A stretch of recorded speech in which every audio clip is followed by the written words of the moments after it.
خزاں میں کھلتا پھول، نیلوفر کی ایک دردناک کہانی۔ پلیز ویڈیو کو مکمل دیکھیں اور ہمارے چینل کو سبسکرائب ضرور کریں۔ وہ خزاں کی اداس شام تھی۔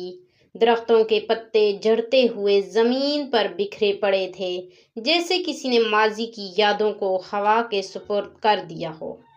نیلوفر اپنی معمول کی جگہ دریا کنارے بیٹھی تھی، گلابی دوپٹہ سر پر، ہاتھ میں پرانی سی ڈائری اور نظریں پانی کی سطح پر جمی ہوئی۔ نیلوفر کی عمر بمشکل 17 سال تھی، مگر آنکھوں میں کئی صدیوں کی تھکن چھپی ہوئی تھی۔ اس کی زندگی کی کہانی ایک حادثے سے شروع ہوئی تھی۔ والدین کی موت کے بعد وہ اپنے دادی کے ساتھ اس ویران بستی میں آ گئی تھی، جہاں خزاں صرف موسم نہیں بلکہ زندگی کا مستقل رنگ بن چکا تھا۔ اس دن جب وہ اپنی ڈائری میں ایک نظم لکھ رہی تھی، اچانک کسی کے قدموں کی چاپ نے خاموشی کو توڑا۔ ایک نوجوان سیاہ لباس میں ملبوس خاموشی سے اس کے قریب سے گزرا۔ نیلوفر نے سر اٹھا کر اسے دیکھا اور ٹھٹک گئی۔ اس کی آنکھوں میں عجیب سا درد تھا، جیسے وہ بھی خزاں کا ہی حصہ ہو۔ نوجوان نے ایک لمحے کے لیے رک کر نیلوفر کی طرف دیکھا، پھر بغیر کچھ کہے آگے بڑھ گیا، مگر وہ نگاہ نیلوفر کے دل میں اتر گئی۔ اسی رات نیلوفر نے جواب پایا۔ خواب میں خود کو ایک ویران باغ میں پایا، ہر طرف خشک درخت، ٹوٹی جھولیاں اور بیچ میں ایک اکیلا پھول، نیلا اور روشن، اور اس پھول کے پاس وہی نوجوان کھڑا تھا۔ نیلوفر نیند سے چونک کر اٹھی، اس کا دل زور زور سے دھڑک رہا تھا۔ دوسری صبح نیلوفر کی آنکھیں بوجھل تھی، دل میں ایک عجیب سا خلش تھا۔ وہ خواب بار بار اس کے ذہن میں گردش کر رہا تھا، وہ نیلا پھول، ویران باغ اور وہ خاموش نوجوان۔ نیلوفر نے اپنی ڈائری کھولی اور خواب کا ہر منظر لفظ لفظوں میں قید کرنا شروع کر دیا۔ جب وہ لکھ چکی تو ایک لمحے کو رک گئی۔ ڈائری کے ایک کونے میں انجانے ہاتھ سے لکھی ایک سطر چمکنے لگی۔ ہر خزاں کے اندر ایک بہار چھپی ہوتی ہے، مگر اسے دیکھنے والی وہ حیرت میں ڈوب گئی۔ یہ سطر اس نے کبھی نہیں لکھی تھی۔ وہ نہ صرف حیران بلکہ خوفزدہ بھی ہوئی۔ کیا یہ خواب کا اثر تھا یا واقعی کوئی ایسا بھید اس کی زندگی میں قدم رکھ چکا تھا جو عقل سے پرے تھا؟ اسی الجھن کے ساتھ وہ حسب معمول دریا کنارے جا پہنچی، مگر آج وہ وہاں اکیلی نہیں تھی۔ وہی نوجوان ایک پرانے سوکھے درخت کے نیچے کھڑا آسمان کی طرف دیکھ رہا تھا۔ نیلوفر کے قدم بے اختیار اس کی جانب اٹھنے لگے۔ تم کون ہو؟ نیلوفر کی آواز میں جھجک تھی مگر آنکھوں میں سوال۔ نوجوان نے نظریں ہٹائے بغیر کہا، تم مجھے نہ پہچانو گی، مگر میں تمہیں برسوں سے جانتا ہوں۔ تم وہ ہو جو خزاں میں بھی پھول ڈھونڈ لیتی ہو۔ نیلوفر چونک گئی۔ یہ تمہیں کیسے معلوم؟ اب کی بار وہ آہستہ سے مسکرایا۔ میں ان خوابوں کا رکھوالا ہوں جو نیند سے نہیں بلکہ درد سے جنم لیتے ہیں۔ تمہارا خواب صرف تمہارا نہیں، وہ ایک دروازہ ہے، ایک راز کا، اور تمہیں اس راز تک پہنچنا ہے، ورنہ خزاں تمہیں بھی اپنی باہوں میں لے لے گی۔ نیلوفر کے جسم میں سنسناہٹ دوڑ گئی۔ نوجوان نے جیب سے ایک پرانی مٹی لگی ہوئی چابی نکالی اور نیلوفر کی طرف بڑھا دی۔ یہ چابی اس کمرے کی ہے جو تمہارے دل کے اندر بند ہے۔ اسے کھولو گی تو سب کچھ جان جاؤ گی، مگر یاد رکھنا ہر سچ روشنی نہیں لاتا، کچھ سچ اندھیرے کو گہرا بھی کر دیتا ہے۔ پھر وہ بنا کچھ کہے خاموشی سے واپس پلٹ گیا۔ نیلوفر ہاتھ میں چابی تھامے وہیں کھڑی رہ گئی۔ فضا میں خاموشی تھی، جیسے درخت، ہوا، دریا سب کچھ ساکت ہو چکا ہو۔ اسی رات نیلوفر نے اپنی دادی سے اس پرانے کمرے کا ذکر کیا جو برسوں سے بند تھا۔ دادی کا چہرہ زرد پڑ گیا۔ وہ دروازہ نیلو، وہ دروازہ مت کھولنا، وہ تمہارے باپ کا راز ہے۔ نیلوفر کی دادی کی بات سن کر وہ ساکت رہ گئی۔ بابا کا راز؟ مگر دادی، مجھے کبھی کچھ بتایا ہی نہیں گیا۔ وہ چابی نکالی جو اس اجنبی نے دی تھی اور تالا کھولنے لگی۔ ایک کرخت سے چرچراہٹ کے ساتھ دروازہ کھل گیا۔ اندر اندھیرا تھا، مٹی، جالے اور ہوا میں ایک بوسیدہ سی خوشبو تھی، مگر کمرے کی دیواروں پر نیلوفر دھنگ رہ گئی۔ ہر طرف خوابوں کی تصویریں تھیں، اسکیچز، جملے، سوالات اور ایک جملہ جو بار بار دہرایا گیا تھا: خزاں ہمیشہ ختم نہیں ہوتی جب تک پھول نہ جاگیں۔ کمرے کے وسط میں ایک پرانا آئینہ رکھا تھا جس کی سطح دھندلی تھی۔ نیلوفر نے جیسے ہی اس پر ہاتھ رکھا، آئینے میں لہریں سی دوڑ گئی، مگر اس بار پھول مرجھا رہا تھا۔ پھر آئینے میں اس نوجوان کا عکس ابھرا۔ تم نے دروازہ کھولا ہے، اب راستہ بھی چننا ہوگا۔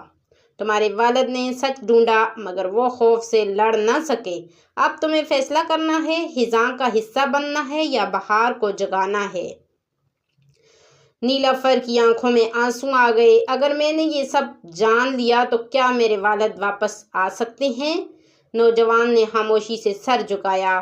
سایوں سے روشنی میں آنے کے لیے قربانی دینا پڑتی ہے۔ تمہیں وہ قربانی دینی ہوگی جس سے تم سب سے زیادہ محبت کرتی ہو۔ نیلوفر کے ہاتھ لرزنے لگے۔ میں اپنی دادی کو نہیں کھونا چاہتی۔ نوجوان کا عکس مدھم ہوتا گیا اور کمرے میں دوبارہ اندھیرا چھا گیا۔ اسی رات نیلوفر کی دادی شدید بیمار ہو گئیں۔ ڈاکٹروں نے کہا شاید صبح نہ دیکھ پائیں۔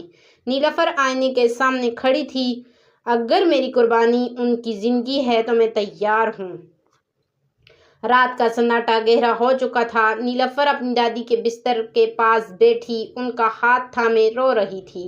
دادی کی سانسیں کمزور پڑ رہی تھی، جیسے وقت خود رکنے لگا ہو۔ نیلوفر کی آنکھوں میں ایک ہی سوال تھا: کیا واقعی اس کی قربانی دادی کو زندگی دے سکتی ہے؟ وہ اٹھی اور دوبارہ اس بند کمرے میں گئی۔ آئینہ خاموش کھڑا تھا، مگر نیلوفر کو معلوم تھا اب فیصلہ اس کے سامنے لینا ہے۔ وہ آئینے کے قریب گئی اور آہستہ سے کہا: میں تیار ہوں۔ اگر میری زندگی میری دادی کی سانسیں بن سکتی ہیں تو میں اپنی روشنی دے دیتی ہوں۔ اچانک آئینے کی سطح سے روشنی پھوٹی اور کمرہ نیلے نور سے جگمگا اٹھا۔ وہ نوجوان اب روشنی کے ہالے میں لپٹا آئینے سے باہر آ گیا۔ تمہارا فیصلہ قبول ہوا، مگر یاد رکھو تمہاری روشنی مکمل نہیں چھینی جائے گی۔ تمہیں ایک نیا سفر دیا جائے گا، ایک نئی آزمائش جہاں تم مخلوق اور خوابوں کے درمیان پل بنو گی، تو وہ نیلوفر بنو گی جو خزاں میں بھی کھلتی ہے۔ نیلوفر کی آنکھیں بند ہونے لگی، جیسے نیند کی ایک گہری چادر نے اسے ڈھانپ لیا ہو۔ اس کا جسم ہلکا ہو رہا تھا، جیسے روح اس قید سے نکل رہی ہو۔ صبح کا سورج نکلا تو دادی کی آنکھیں کھل چکی تھی۔ ڈاکٹر حیران تھے کہ ان کی حالت معجزانہ طور پر بہتر ہو چکی ہے، مگر نیلوفر وہ بستر پر موجود نہیں تھی۔ دادی نے جب کمرے کے دروازے سے جھانکا تو نیلوفر کی آواز فضا میں گونج رہی تھی، مگر جسم نظر نہیں آ رہا تھا۔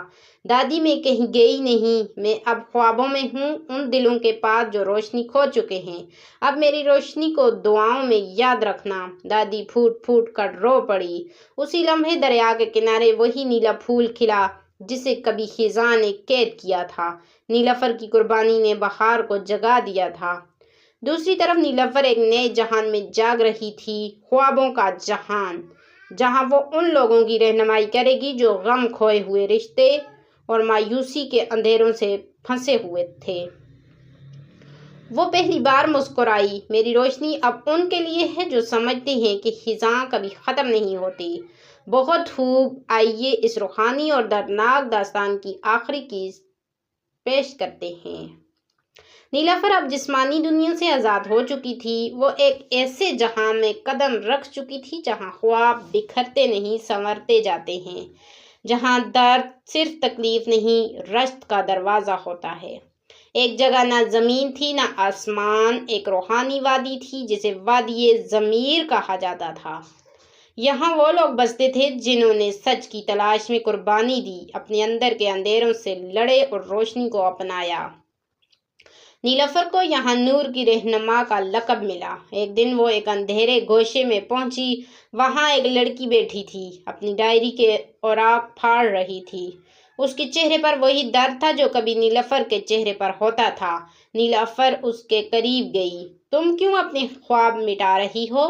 لڑکی نے حیرت سے ادھر ادھر دیکھا مگر نیلوفر نظر نہیں آ رہی تھی، صرف اس کی آواز دل میں گونج رہی تھی، کیونکہ میرے خواب جھوٹے ہیں، سب نے کہا ہے میں کمزور ہوں، میں کچھ نہیں کر سکتی۔ نیلوفر آہستہ سے بولی، تمہاری کمزوری ہی تمہاری روشنی ہے، جسے سب جھوٹ سمجھتے ہیں وہی حقیقت بن سکتی ہے، بس تمہیں یقین رکھنا ہوگا۔ پھر ایک لمحے میں لڑکی کی ڈائری کے پھٹے ہوئے صفحات واپس جڑنے لگے اور ہر صفحے پر سنہری لفظوں سے ایک پیغام لکھا تھا، خزاں میں بھی پھول کھلتے ہیں اگر کوئی ان کی جڑوں میں روشنی ڈال دے۔ نیلوفر اب روز ان روحوں سے ملتی جو ٹوٹے خوابوں کے ساتھ آئی تھی، وہ انہیں سکھاتی ہے کہ درد دشمن نہیں ایک استاد ہوتا ہے، وہ انہیں اپنے اندر جھانکنے، اپنی سچائی کو پہچاننے اور خود سے محبت کرنا سکھاتی۔ وقت کے ایک لمحے میں نیلوفر کو ایک مانوس چہرہ نظر آیا، وہی نوجوان جو خزاں کی شام میں پہلی بار دریائے کنارے ملا تھا۔ وہ مسکرایا، اب تم سمجھ گئی ہو نا، وہ نیلا پھول جو ویران باغ میں کھلتا تھا وہ تم ہی تھی۔ نیلوفر کی آنکھوں میں روشنی بھر گئی، میں نے خزاں کو اپنا مقدر سمجھا تھا مگر وہ تو میری پرواز کی زمین تھی۔ نوجوان نے سر ہلایا اور آہستہ سے غائب ہو گیا، اس کی جگہ اب ایک نیا پھول کھل چکا تھا، سفید چمکتا ہوا خالص روشنی کا۔ زمین پر نیلوفر کی دادی اب گزر چکی تھی مگر ان کی آخری لمحے میں انہوں نے نیلوفر کی آواز سنی تھی جو کہہ رہی تھی، میں خزاں میں بھی کھلوں گی کیونکہ میری کہانی ختم نہیں، شروع ہوئی ہے۔ نیلوفر کی یہ کہانی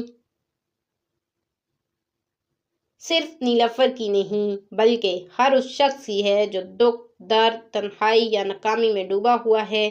یاد رکھیے، خزاں میں صرف ایک موسم ہے، اگر ہم دل کے اندر ایک چراغ روشن رکھیں تو بہار ہمیں ضرور آ لیتی ہے۔